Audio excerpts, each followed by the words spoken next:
Welcome to our channel of IGNOU Audiobooks, Indira Gandhi National Open University, School of Social Sciences, SOSS. Postgraduate Diploma in Disaster Management, PGDDM. MPA 003 Risk Assessment and Vulnerability Analysis. Unit-5 Participatory Risk Assessment. 5.0 Learning Outcome. After going through this unit, you shall be able to understand rationale of people's participation in risk assessment. Analyze the participation between the community and government organizations. And examine participatory risk assessment methods. 5.1 Introduction. It has been realized over the years that people's participation and/or involvement in governance-related matters is an important factor determining success or otherwise of any policy. Some scholars differentiate between involvement and participation in that involvement suggests a function of reciprocity and reference in policy matters between informed, educated people and official agencies, and more a measure of right on the part of people. Participation suggests more a duty or responsible citizenship expressed by them, which is supportive, supplementary of, to government effort, provided for, institutionalized by the state. The reason why people's participation is so important is that the process of policy formation in developing, transitional societies like India partakes within the ecological context of the perennial contest involving the opposing forces of tradition and modernity. A monocentric order suggests a top-down approach and a directive culture in which people are largely passive beneficiaries. Such an approach is more suited to homogeneous societies, which follow totalitarian ideology and concomitant political systems, the variants of which are many. In the context of pluralism and democracy, such an approach is unsuited, as in every case, public interest has to inform public policy. It might be argued that public interest is an abstraction, therefore, whatever the legislators commit is public interest, since elected representatives have legitimate authority by delegation, as sovereignty resides in the people, imparted by the democratic process to voice the concerns of people on their behalf. Such an approach, however, does not quite fathom reality, as is brought out by the below par performance of most public policies, particularly those related to rural development, women and child welfare, and uplift of the downtrodden sections of society. If the debate is rightly resolved in favor of pluralism, people's participation is a necessary condition or almost an imperative. With respect to any public policy, at the formulation, implementation and evaluation stages, people's participation in the context of disaster management implies risk and vulnerability assessment at the local level on cultural and social criteria, and subsequent involvement at the implementation and evaluation stages to assess real needs and concerns articulated by them and preserve communities' cultural diversities, identities. 5.1.1 The concept of community. First and foremost, it would be desirable to distinguish between the related concepts of community and society, in that the former is a naturally ordered entity, typified by the family, while the latter is based on structured social relationships, institutionalized in many cases in the form of organizations. Tonies, 1988. While the former is understood by the ethnological perspective, which implies cultural understanding of living communities by careful observing the system and relationships existing in a community at a particular point in time, denoted by the label Gemeinschaft, also referred to as the pre-industrial, pre-literate, traditional, organic communities. The latter represents a more diverse and heterogeneous entity, comprising different cultures, religious beliefs etc., and denoted by the label Gesellschaft, which explains the social structure in industrial societies. However, these concepts represent extremes and should be treated as ideal types that serve the heuristic purpose of analyzing and categorizing real-life situations as per a standard yardstick. Human associations are rooted in the basic gregarious instinct of men, Aristotle. Precisely, thus, community is based on natural will, society on rational will, Ibod. Maas, 2001, refutes geographical contiguity as an imperative condition for community. Another group of scholars allude to the feeling of community, which may develop spontaneously between people on the basis of sentiments or feelings, irrespective of distances. By this argument, community is more a diffused and a spontaneous development, rather than a deliberate construct. Proffering a more generic understanding, Maas understands a community as evolving, both in the temporal, over time gradually, and spatial senses, expands, hence as a process not a static condition. 5.1.2 The concept of social capital.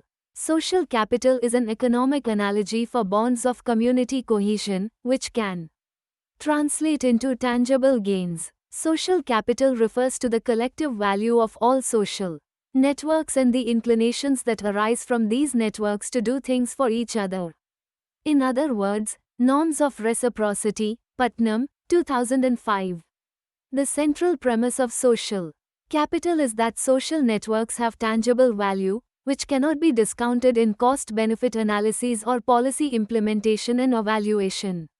Social capital is seen to operate in a network fashion. It is articulate horizontally, inter-institution, ally, between organizations of a similar nature, for example, panchayat to panchayat, and dissimilar nature, for example, private corporate body to a panchayat or government office to a panchayat or private agency. It also operates vertically intra-organization and also connects institutions and people, imparting dynamism to administrative processes and life at large. 5.1.2.1 Implications of social capital. Research conducted in Manitoba following the Red River flooding in 1997 demonstrated the positive effect of social capital on the community's ability to respond effectively to the catastrophe. Buckland and Rahman, 1999. Communities with a higher level of social, human and physical capital were found to react more effectively to the flooding. Barton, 1970, has pointed out that the extent of people's integration into the community affects the context, source and the number of warnings they will receive. The greater one's social contacts, the more one is likely to receive more information regarding a potential hazard. Study of evacuation behaviors over time gives the idea that community ties often replace kinship ties in cases of emergencies. 5.2 Rationale for people's participation. According to Sahni and Dhameja, 2003, community participation in disaster policy and implementation is desired for the following reasons. Projects are implemented at the local level, hence it is there that their efficacy can be judged. Paucity of resources can be compensated by active participation of people, since capital can be substituted by labor in many cases. Participation infuses self-confidence and self-belief in people, which leads to empowerment and belief in the democratic process in the long run. Local projects can be monitored for results by the beneficiaries. Regular exchange of views between the government agencies and local community organizations helps consistency and relevance of policy through regular review in the relevance of policies in changed circumstances, situations.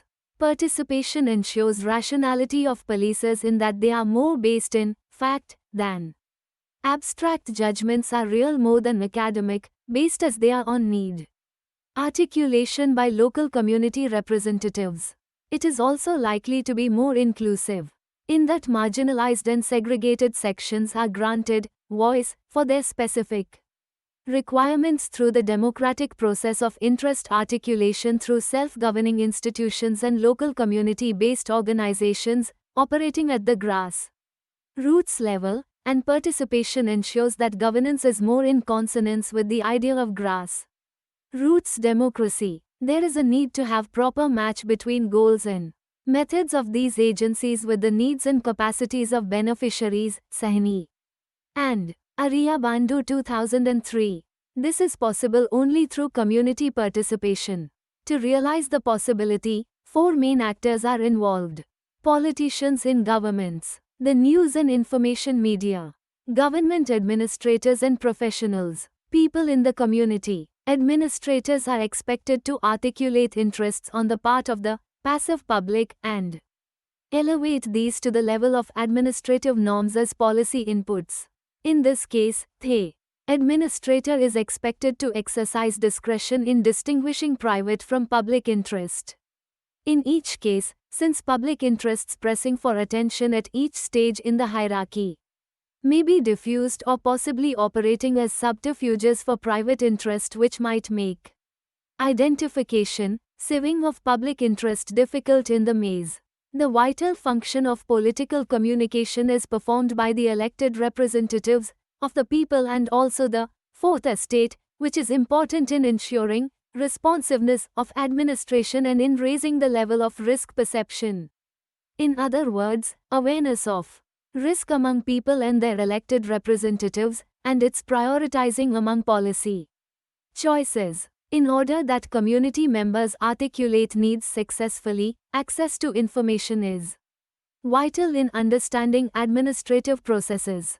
The public's right to information is a fundamental feature of democracy and an essential prerequisite for disaster preparedness. Once people have access to information as a right, not just from their countries, government, local authorities, companies and interest groups, but also from international organizations, they can act to reduce their vulnerability. As Boothroyd and Anderson, 1983, explain, those involved in social planning must continuously address the question. Planning for whom? For if the differences within any given community are not addressed prior to a disaster, then typically, they hamper recovery efforts. In the new emerging paradigm of public administration, the idea of responsible citizenship is being emphasized along with the requirement of responsiveness of administration. Such association has practical value. The disadvantaged, the poor, the sick, the marginalized need to be able to gain access to information and have a say in the mitigation strategies.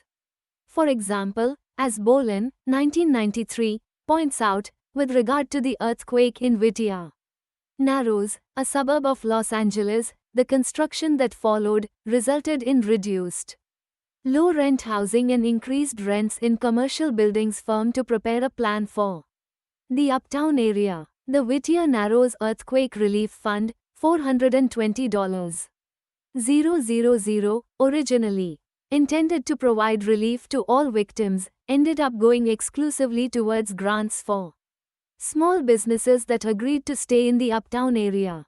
Participation also has subjective value in that a feeling of self-reliance is inculcated in subject communities. Community participation stimulates and encourages people of all social classes to be aware of their expertise, power, usefulness, responsibilities and resources so as to ensure their spontaneous contribution.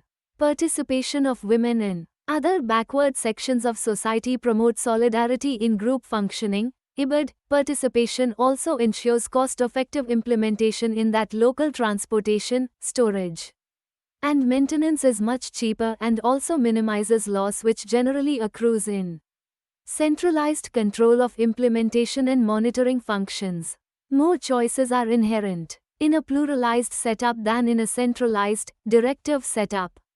Such an arrangement is also in accord with public choice stipulates in that it provides people choice between a monocentric order arrangement wherein the government has monopoly over provision of goods and services as a monopoly and a polycentric order where people can exercise choice between institutions for delivery of goods and services and also opt for self-help in many cases, which creates alternates for service provision between the continuum of state on the one hand and market on the other. Civil society organizations function primarily between the continuums, encompassing though not excluding the state and the market. The chief activity areas in each of the phases are discussed below. 5.2.1 Community-Based Risk Assessment, CBRA. It has been realized through past experience that specialist vulnerability and risk assessments do not provide all needed information. It is necessary to supplement expert analysis, usually undertaken by economists and scientists, by a vulnerability and capacity analysis (VCA) conducted at the community level, involving community members in analyses and articulation of their own problems. Vulnerabilities, that is, factors that create the proneness or predisposition or susceptibilities to risk in the community, should be studied in relation, in opposition, to their capacities, resilience, strengths, to find clues to augment the capacities and offset the vulnerabilities of communities. Hence, assessment is a participatory process undertaken in phases and involving on-the-spot collection of data, interpreting and analyzing it for information from various sources. It involves analysis of both scientific and empirical data. 5.2.2 Considerations in Vulnerability and Capacity Analysis, VCA.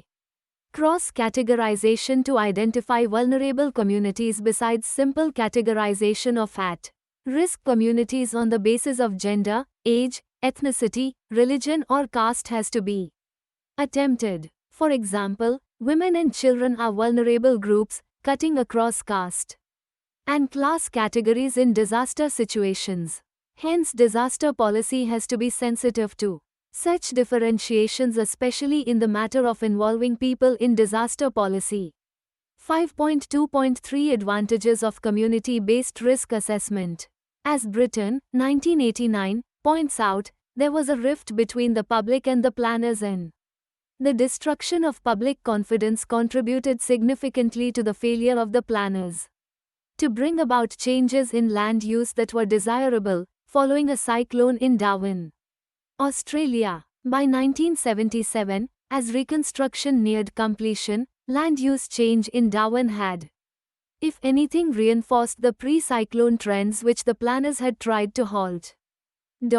According to the International Federation of Red Cross and Red Crescent Societies, 1995, all disaster research in the past decade has clearly indicated that community members in disaster-stricken areas already knew of both the risks and, for the most part, the remedies, as in, the gap has been in the political will to apply remedies prior to full-scale disaster and to commit resources to this vital developmental need rather than, for example, to the building up of a sophisticated armory.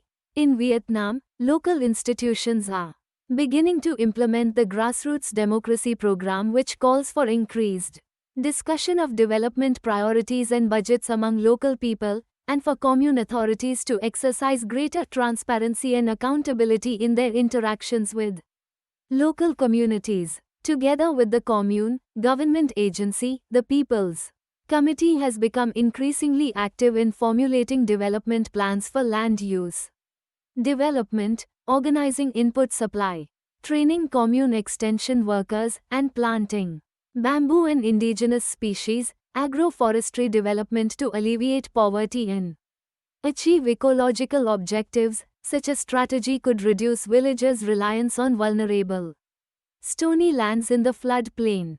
In this context, local or indigenous knowledge should not be lost sight of. Traditionally, Pacific Islanders have been known to build their houses from local, lightweight but strong materials that could absorb torrential rains, yield superficially to the high winds of typhoons, and withstand the shaking of earthquakes. Local crop preservation techniques were also used as a hedge against possible drought or other conditions of food shortage. In Gujarat, India, traditional housing structures, bhungas, timber-laced structures and adobe constructions are more resilient to earthquakes than modern structures. Strong social networks are a key strength, which assist people in disaster situations and provide social and psychological support. In Marathwada, good quality stone masonry structures are more resilient to shocks than modern structures.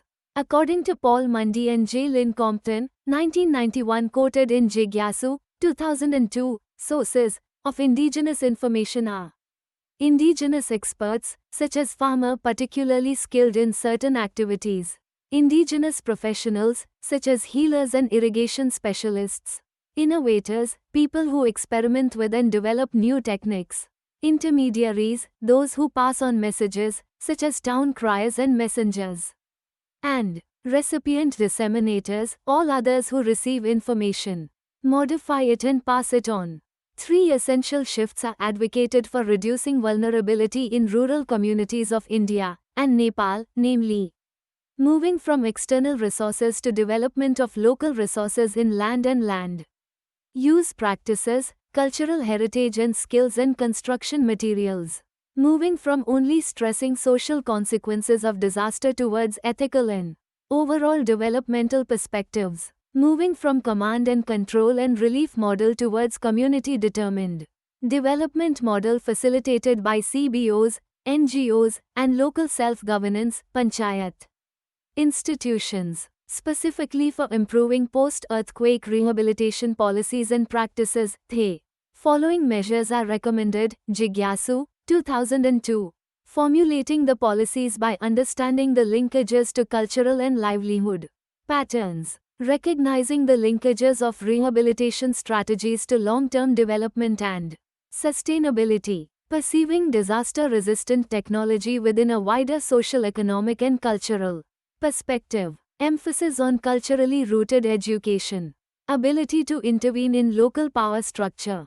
Redefining the priorities from relief to rehabilitation and proposing alternative strategies for housing reconstruction through partnerships between contractors, local artisans and house owners. Stress should be on community capacity building through institutionalization of social capital and sustained work on building committees and formulating plans. Sahni and Dhameja, 2003. It would be pertinent in this context to refer to an attempt at twinning communities attempted under the aegis of the World Health Organization. 5.2.4 Twinning of communities. In this particular context, the innovative idea of twinning of communities could be discussed. Twinning, WHO, 1989, involves the conclusion of an agreement between communities, providing for various types of activities such as collaboration, joint initiatives and exchanges for preventive activities, organization of a health information network, mapping resources, training of staff, education of the population, sanitation plans, strengthening or recuperation of the building stock, study seminars, volcanic, seismic or hydrological zoning, etc. Determination and preparation of the resources to be sent in the event of a disaster. Equipment and machines for clearing rubble, specialized personnel, health equipment and personnel, communications equipment and personnel. Provision for means of transport and temporary accommodation in the event of evacuation. Organization of joint exercises. Experience shows that even in the absence of specific disaster preparedness activities, the population and the staff of public services respond much better if the community develops activities and initiatives beforehand based on encounters, exchanges, the expression of needs, information and communication, community discussion and action to gain an understanding of the causes of disasters and associated problems, plan the most appropriate measures and put them jointly into effect. A feeling of belonging to the community by making proper use of local cultural values, forms of social life, resources and products. Combating the rejection or exclusion of the disabled, the mentally ill, the handicapped, and other persons in difficulty. The development of assistance and mutual aid, and meetings with local authorities and collective discussions to resolve community problems. 5.3 Role of civil society organizations. The outside facilitator or the catalyst in this case is often the non-government organizations. Not much can be gained by isolated efforts on the part of people and individual agencies, unless some kind of synergy is built up between concerned agencies engaged in disaster management and the beneficiaries whose interests are directly at stake, that is, the people. The role of non-government organizations, NGOs, and community-based organizations, CBO, has been stressed by scholars. The specific areas of activity where their potential could be utilized are first aid, search and rescue operations, which civil society organizations have been known to perform better than government agencies. On the other hand, the government has more resources, such as equipment, transport etc., required for these activities. There the possibility of coordinated action can be explored in that manpower, resources, organizational arrangement and mobilization skills of the NGOs can be combined with the resources and initiatives of the government to get desired results. As many government institutes and civil society organizations are involved, there is a threat of getting stuck up with innumerable coordination meetings. There should be only a single coordination council at each level for all, so as to avoid too many meetings and conflicting decisions at different forums, in addition to saving manpower and time in attending meetings. Hence, they should all work through the Go Disaster Coordination Council, to be set up by the government. Sahni in Ariyabandhu. 2003. Indian Go Discipleship Center presented its community-based, low-cost flood preparedness and mitigation project operating in the Indian state of Bihar. The context of vulnerability to flooding in Bihar was explained in relation to the different components of the conceptual framework. The NGO then outlined examples of capacity building interventions targeted at the different categories of vulnerability. These included physical measures such as the building of escape routes, raised hand pumps and the provision of boats, plus social measures such as the formation of women's self-help groups, village development committees and flood response teams. This was all explained within the context of the causes of people's vulnerability, with particular emphasis on the caste system. The gravity of the problem of disasters is well appreciated in the context of impoverishment suffered by poor third world countries like Bangladesh. Though the government of Bangladesh along with the international agencies can be credited with significant and fairly successful development plans, it is the NGOs that are at the center stage. The performance of particularly one NGO, as related by Raymond, 2003, has been notable in pushing forward the agenda of disaster mitigation for development. The Rangpur Dinajpur Rural Service, RDRS, has been operative since the War of Liberation of 1972. The focus of RDRS activities has been on institutionalizing the cooperative endeavor of people in the form of a union federation at the grassroots level, which galvanizes efforts of the local community-based organizations by bringing them under an umbrella, networking knowledge and providing a platform for combined interest articulation. The RDRS follows a household primary group approach that moves up as a tier structure and culminates in an apex organization, which is the Union Federation. The Union Federation looks after logistics to provide instant essential services during disasters. Since the rural poor are the stakeholders, the main aim of the initiative is empowerment of local communities by giving them voice in matters concerning their day-to-day living and the problems they encounter within the context of disaster management. The scope of the organization is wide-ranging in that it is active both in pre-disaster mitigation planning and post-disaster rehabilitation stages. Its interventions range from maintaining stocks of relief supplies like food and medicines to providing credit to rehabilitate uprooted families, seeds and fertilizer at subsidized prices, and organizing awareness and training programs in normal times to promote a prevention culture among the local populations. RDRS is a well-organized institution in that it maintains specialized units which deal with different subjects relating to environment and disaster preparedness.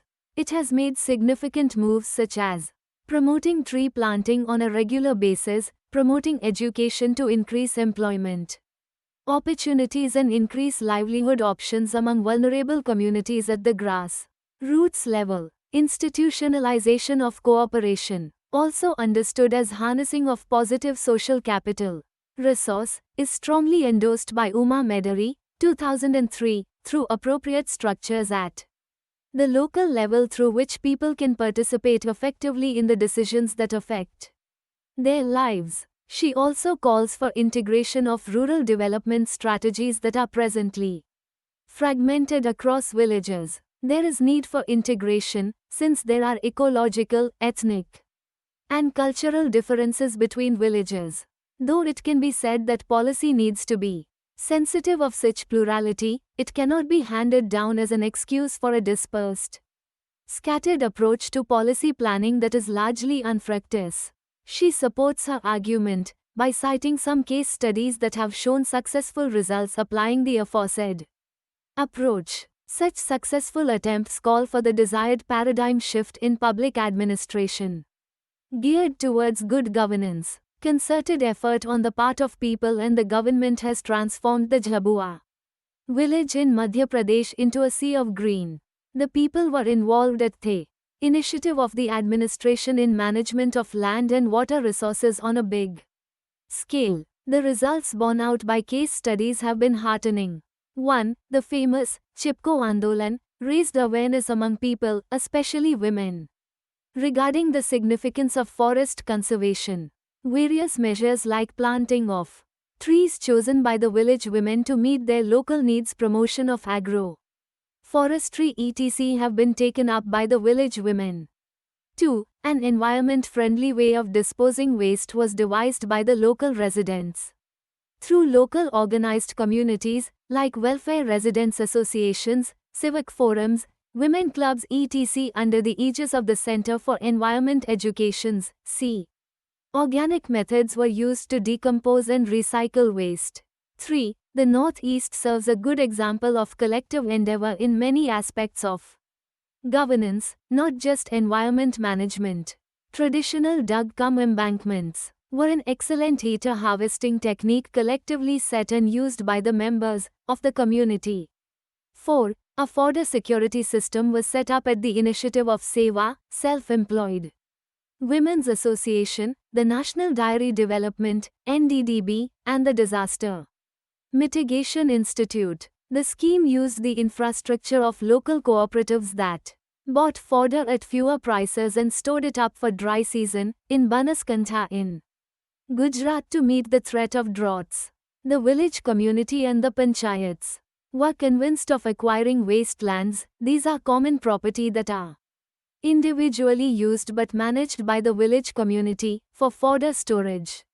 Fodder was developed collectively and distributed among village members, which prevented livestock loss during droughts. There is strong case therefore for local management of resources such as has been attempted in Andhra Pradesh, where local resources were pooled to form a disaster relief fund. IBUD 5.4 Impact of globalization. Globalization has considerably widened the scope of social capital with respect to policy. Growing synergy between global and national institutions unearth the large untapped social capital which can be fruitfully engaged in the service of nations and communities. The role of communities in disaster management is strongly supported by the United Nations International Strategy for Disaster Reduction, ISDR, whose vision is to enable all communities to become resilient to the effects of natural, technological, and environmental hazards. This shift from a top-down relief and response approach to a more inter-sector risk management approach has begun to influence the way disaster management programs are now being planned and implemented. Many high-level policymakers from the government sector and international agencies are recognizing the importance of community-based disaster management, CBDM. The British government's Department for International Development, DFID, developed a livelihood framework, which views people as operating in the context of vulnerability.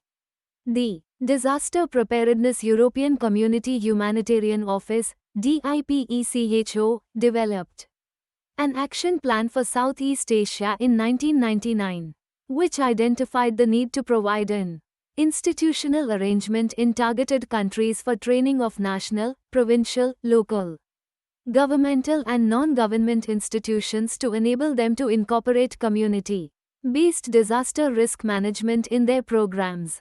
ADPC with support from DIPECHO aims to meet this need in Southeast Asia. Murshid, 2003. The following examples endorse the point. In response to the 1999 super cyclone in Orissa, UNDP along with other UN organizations on the ground provided a coordination support mechanism to rebuild lives and livelihoods in Orissa. Community preparedness plans were formulated.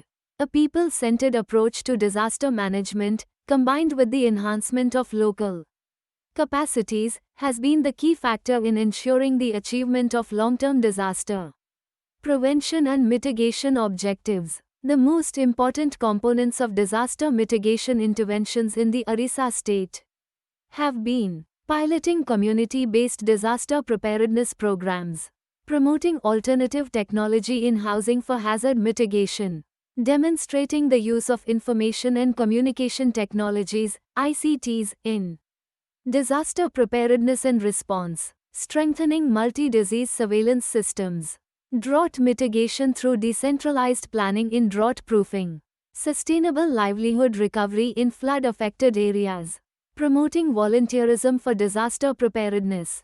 In case of Gujarat, in order to ensure vulnerability reduction, the UN system had established an integrated strategy to respond to the post-earthquake scenario. The UNDP focused on reduction of social vulnerability, particularly with respect to women, children, aged, disabled and other disadvantaged groups. UNDP's long-term strategy for transition recovery was intended to build capacity of local communities for the recovery process by working through government and civil society structures and the mechanisms that are already in place. Bridge the gap between the disaster relief operations and the start of rehabilitation activities. Building multi-hazard resistant social and economic infrastructure, especially shelters, thereby increasing livelihood security and sustainability, particularly in rural areas. Coordinate with donors, NGO networks, the Government of India and the Government of Gujarat to facilitate the preparation of community-based risk management and disaster preparedness plans. Community members working together can minimize the impact of disasters. A village disaster preparedness team can respond immediately when a disaster strikes the area to help affected people so as to reduce injury, death and damage. This team may consist of different people, including members from the Panchayat, Gram Sabha, health workers, Mahila Mandal, etc. The members of the village disaster preparedness team can help to reduce the impact of the disaster through warnings of impending disaster resulting in evacuation, special assistance to pregnant women, children, old and sick people, rescue, first aid and transportation of the injured, food relief and distribution, monitoring of the situation. 5.5 Activities and roles for the community. All communities have some vitally important assets when it comes to coping with disasters, be it the traditional capability for understanding the disasters, knowledge of local and safe vulnerable areas, experience of survival, etc., should all be organized and accepted to the maximum extent. As per Sampath, 1991, drought and conflicts in many developing countries have forced many people in the rural areas to move to cities for personal and employment security. The precarious living conditions there cause several problems. Poor building conditions, plastic sheeting, wood, cardboard, and hardboard catch fire quickly. No phones are available to call the fire department. Firefighting squads get lost on the way to the fire because streets and addresses are not on township plans. During floods, muddy waters gush through the flimsy structures, carrying away household belongings and damaging the remaining ones. Health, education and other services are rarely available, creating further problems for the already disadvantaged communities. Several organizations can start community and household gardens for food security in. Enough can be produced for home consumption and sales. Development committees may be set up to discuss community needs and aspirations. The key to success is community participation and initiative in identifying its own vulnerabilities to floods and other extreme events. 5.6 Risk reduction through community action. Community participation could be in the following ways. A. Community-based early warning system. The generation, interpretation, translation and communication of flood warning information requires an in-depth assessment of community perception and the role of local institutions. In developing countries, technical equipment and technical know-how for institution of warning facilities and dissemination of information may be lacking. Indigenous methods like beating of drums, running door-to-door, announcing the warning, or from vantage points can help disseminate warning though not over long distances. Residents may introduce early warning systems such as warning bells, door-to-door warnings, and repeated radio alerts. People in some regions are now learning first aid techniques and forming response groups. They can also identify a safe house where victims can be sheltered in case of emergencies before alternative arrangements are made. Community initiative and support can make such countries self-reliant in disaster situations. However, technical support and community support are both required in equal measure. Mobilization of community effort is significant, which should be planned and provided for beforehand as part of local community disaster preparedness plan. B. Community-based disaster risk reduction.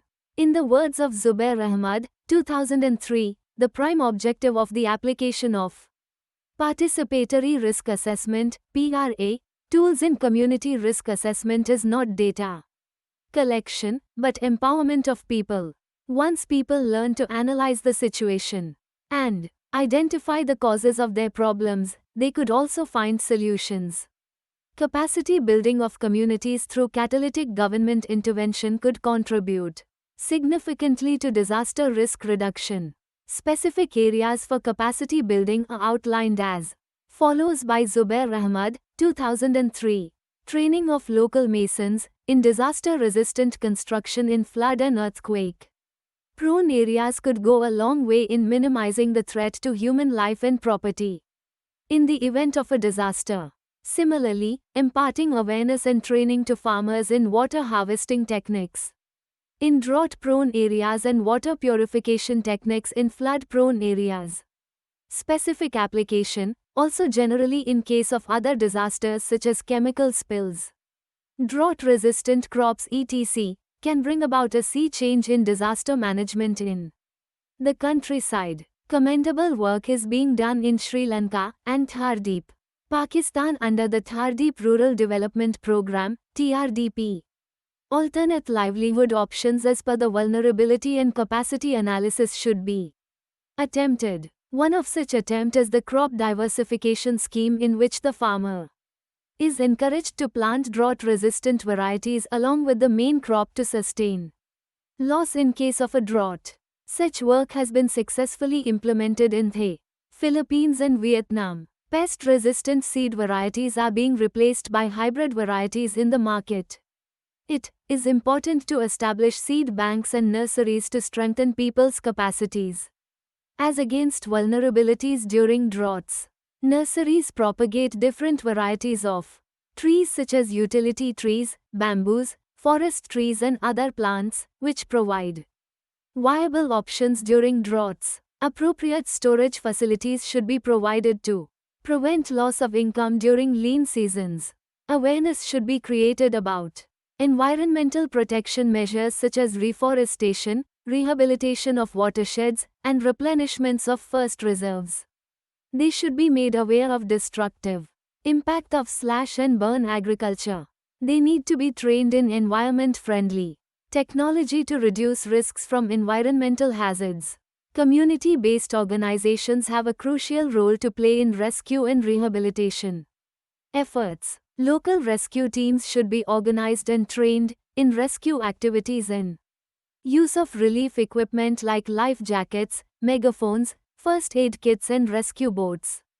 etc. Relief goods warehouse and local functionaries better maintain emergency shelters at the local level. Some officials and staff of mass organizations recommend that decision-making about the use of reserve funds and rice stocks in case of emergencies should be decentralized, probably to the commune and in some cases possibly to the district level. Sanctions from central ministries and the PMO take time, which cannot be afforded in emergencies. C. Public awareness programs.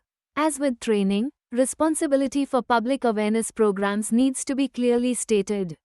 The authorities, which also cover training, should be given the responsibility for public awareness. The main aspects of public awareness programs have to be clearly identified, which includes the content of information to be conveyed, the format of the communication and the medium to convey that information.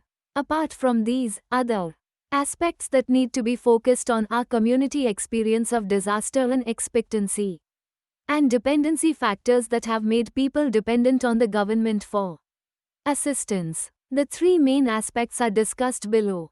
A. Information to be communicated to the public includes community-relevant details of the National Disaster Management Plan. Any information that gives more details about the foregoing basic community needs, post-disaster response effort of the government, etc. B. The format for the dissemination of information refers to channels like notices, posters, cartoons, photographs, films, film clips, videos, talks or presentations, short radio or television features, posters or banners, community gathering, amongst many other. C. The medium to convey the desired information refers to telephone directories, shopping bags, government programs, utilization of popular sporting events to display posters or banners, community gathering, amongst many others. The awareness program should be effective in the sense of gaining and maintaining the interest of the people who are being informed. It should be checked regularly that the people are receiving the information imparted in the intended sense. Also, the content of the information should be constantly monitored. In marginalized communities, with high concentrations of the poor, the capacity of the administration to intervene with mitigation efforts is undermined if the community does not appreciate the linkages of these interventions with vulnerability reduction. Administrative intervention alone may not be adequate without effective people's participation. For pursuing a policy for risk reduction, community authorities have three broad areas for participation. First, by setting laws, regulations, incentives and penalties, they provide guidelines or constraints for choices made by citizens. Second, they make decisions concerning the use of resources and response to hazards, including the deployment of large-scale, expensive technology, such as dams, etc. And third, they dispense hazard adjustment services. 5.6.1 Cooperation between communities and government agencies. During and after a disaster, proper understanding and cooperation between the communities and government agencies can help in preventing and mitigating the impacts of a disaster. In conjunction with the foregoing community crisis needs, there are several factors which affect good understanding and cooperation between governments and communities. In addition to knowing what government has planned to do to assist the community in times of disaster, the community should also have, at least, a broad understanding of the scope and limitations of government responsibility. This applies to all disaster-related matters, including prevention, mitigation and national development. The community needs to understand and be able to implement certain measures of self-preparedness when required. To do so, similarly, it is important for the community to understand the government's problems in providing post-impact relief, especially the difficulties in accurately establishing immediate needs. It is usually in the community's own interests to cooperate to the maximum extent possible with the government in disaster management programs. For its part, the government needs to understand and take into account the fact that, under disaster conditions, the public is usually affected by shock, loss, and other trauma, and needs treatment accordingly. The government and the community must act together to overcome the crises which arise from disaster and to ensure a rapid return to normal conditions. 5.7 Participatory Risk Assessment Methods. The concept of good governance demands that government must not only be representative but also responsive in that people should have a substantive role to participate in decision-making and implementation. Cohen and Uphoff, 1980, regarded participation as generally devoting the involvement of a significant number of persons in situations or actions which enhance their well-being.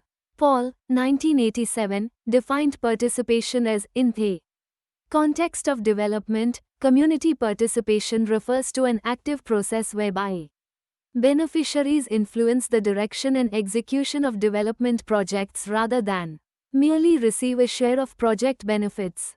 Disaster risk reduction through participation addresses 4 important questions. 1. Who is participating? 2. How is participation assured? 3. At which stage is participation occurring? And 4. How is participation facilitated?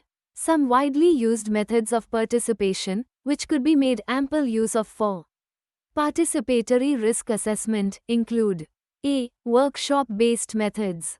The workshops of stakeholders are organized for collaborative risk assessment. Termed action planning workshops, these are used to bring stakeholders together to assess risk in concerned locations in the light of the disaster profile of the area.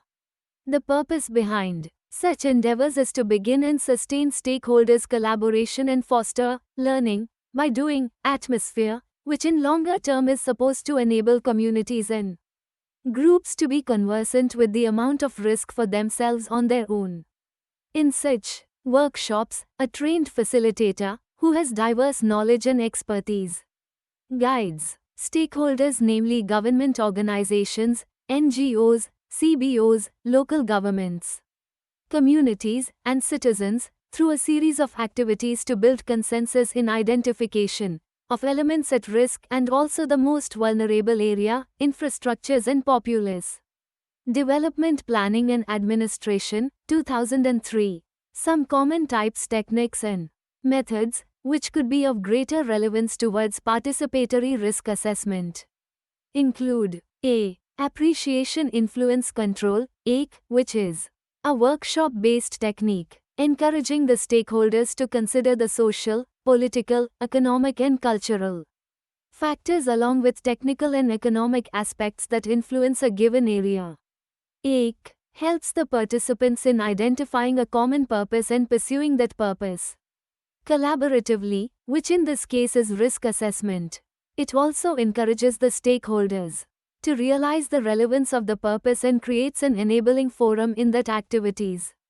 In these workshops focus on building appreciation through listening, influence through dialogue and control through action. B. Objectives-Oriented Project Planning, OOPP, is a project planning and management method that encourages participatory planning and analysis with a series of stakeholder workshops for assessing risks. In this technique, stakeholders could come together in a series of workshops to set priorities and plan for risk assessment, implementation, and monitoring. The main output of ZOPP workshops is a risk assessment planning matrix built by stakeholders on the basis of consensus to provide in-depth analysis of objectives, outputs, and activities. While preparing the matrix, attention is required to be on 5 important issues, namely participation analysis, problems, objectives, alternatives, and assumptions. C. Community-based methods, CBM, is an approach whereby the government departments undertake participatory risk assessment work with local communities. 2 such techniques are 1. PRA and 2. SARAR. Participatory Rural Appraisal, PRA.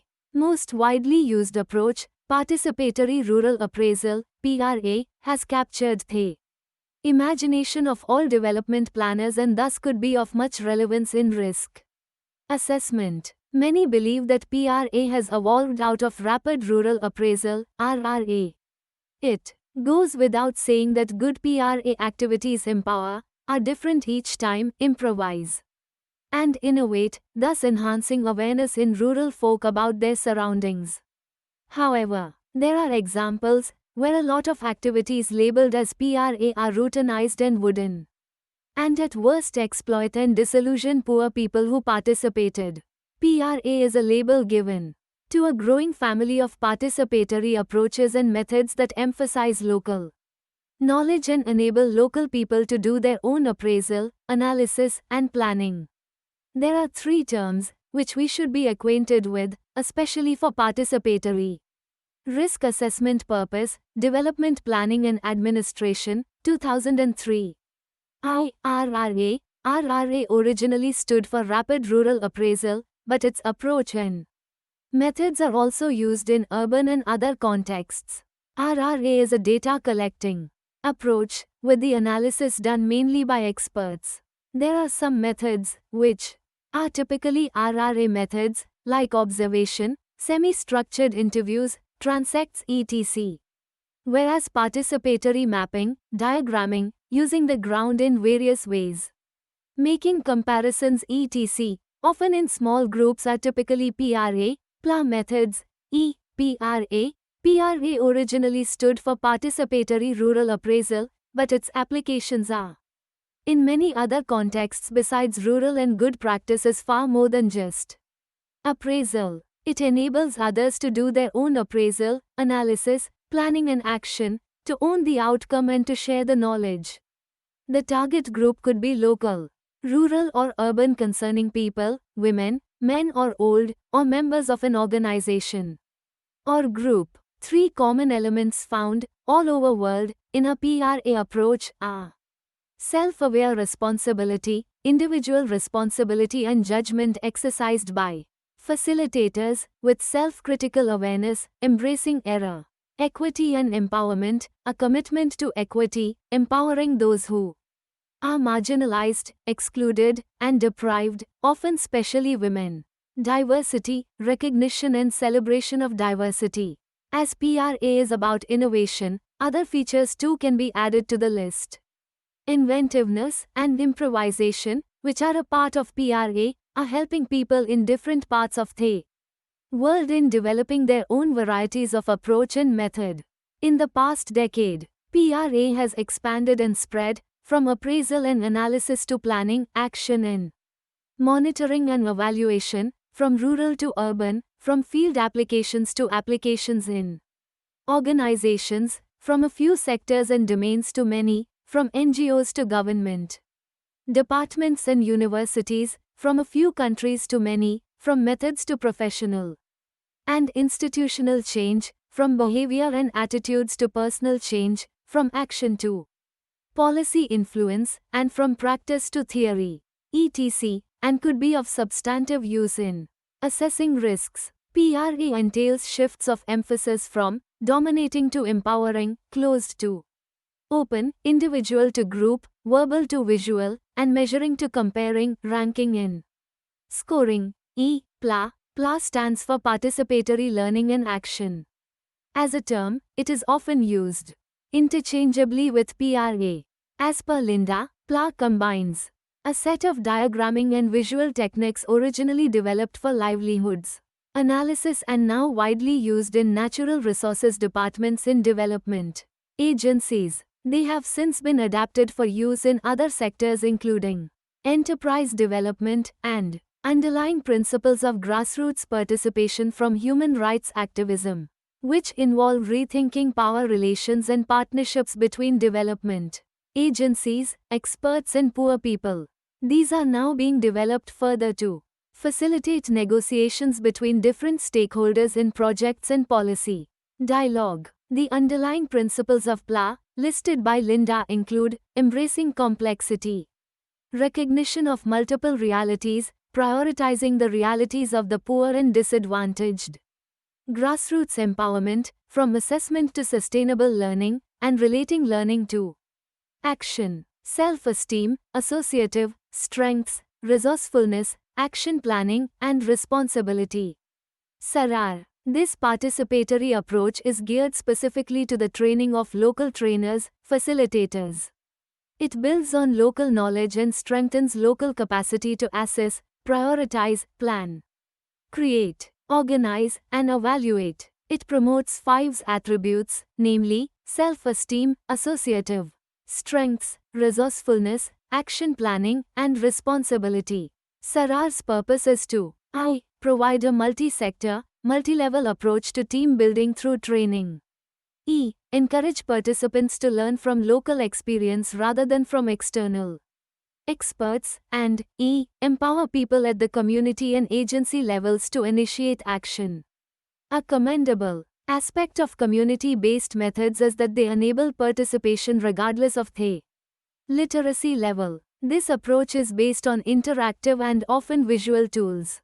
As the emphasis in the process is on drawing upon everyday experiences, it demystifies research and planning processes and instills a sense of empowerment in participants, making them feel their contributions are valued. Development Planning in Administration, 2003, B. Methods for Social Analysis.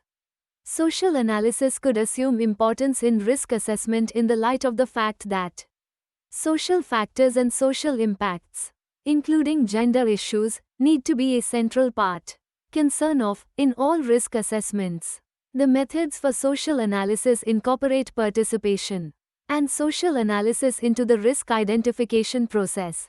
2 widely used social analysis methods for this purpose are I. Social assessment, SA. SA attempts at systematic investigation of the social processes and factors that affect risk, impacts and results. The objectives of SA are to A. Identify key stakeholders and establish the appropriate framework for their participation. B. Assess social impacts and risks. And C. Minimize or mitigate adverse impacts. E. Gender analysis, GA. GA focuses on documenting and analyzing the differences in gender roles, activities, needs, and opportunities in a given context by disaggregating quantitative data by gender. It has been established through GA that women are neither a homogeneous group nor are gender attributes immutable, in that different roles and learned behavior of men and women based on gender attributes vary across culture, class, ethnicity, income, education, and time. There is much likelihood of social analysis methods to initiate process for building information into risk assessment plans and for such plans to be translated into action.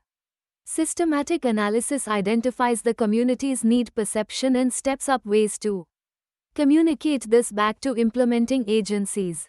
Flexibility in these methods helps design to be consistent with major goals. E. Social invention. Social analysis facilitates social learning that stakeholders generate and internalize during the participatory planning and/or implementation of an activity. Social invention follows social learning. In this approach, the stakeholders invent certain new practices and institutional arrangements, which they are willing to adopt. In the process, they, individually and collectively, develop insight and understanding of the new behaviors required to attain the objectives they set. Advantages of this approach are that it reduces the need for the transfer of expert learning from one group of stakeholders to another. Also, quite often local people create most important parts of risk assessment exercise. Development Planning and Administration, 2003, 5.7.1 Organizational Implications of Participatory Approaches. Disaster management is a holistic exercise. It is built on experiences carried out in related fields for learning and making use of the same in appropriate circumstances in management of disasters. The participatory approaches, which could and rather should be used for risk assessment, lay emphasis on the facilitating organizations or agencies to have flexibility and innovativeness. According to Paul, 1987, the World Bank has made specific guidelines to direct concerned organizations' staff to inculcate the spirit of participation within while working in the field for ensuring fruitful participation. In a document, initiating a vulnerability and capacity assessment, the following strengths and shortcomings of participatory approaches have been identified. Look at the screen. 5.8 Conclusion. As per the new paradigm of public administration, civil society is expected to be actively involved in the management of public systems. Civil society is understood as groups and institutions occupying the intervening space between the state and the market, including institutions in the state and the market. It is both inchoate and specific in that identifiable and amorphous groups and unorganized bodies of people working individually and or in group both constitute civil society. Community is a spontaneous, gregarious association of people. It has a significant role in governance with regard to articulating policy inputs as also implementation of measures. In keeping with the changing paradigm of public administration, it is only desirable that civil society groups play an important role in disaster prevention and mitigation functions. Active participation of people in response activities has been significant. The challenge for governance is to harness this social capital inherent in societies in constructive ways. Concerning the relationship between disaster management planning and community planning, we need to consider two phenomena. 1. Those planning activities that occur before the disaster, and 2. Those that occur during or after the disaster. In both the phases, discussions should include the local disaster managers as well as community planners. New facilities should not be built without considering both existing and potential hazards and risks. This is especially important with regard to schools, hospitals and other critical facilities. Community planners should be directly involved in discussions as well as decision making. Thank you for watching. We will see you in the next video with the next chapter.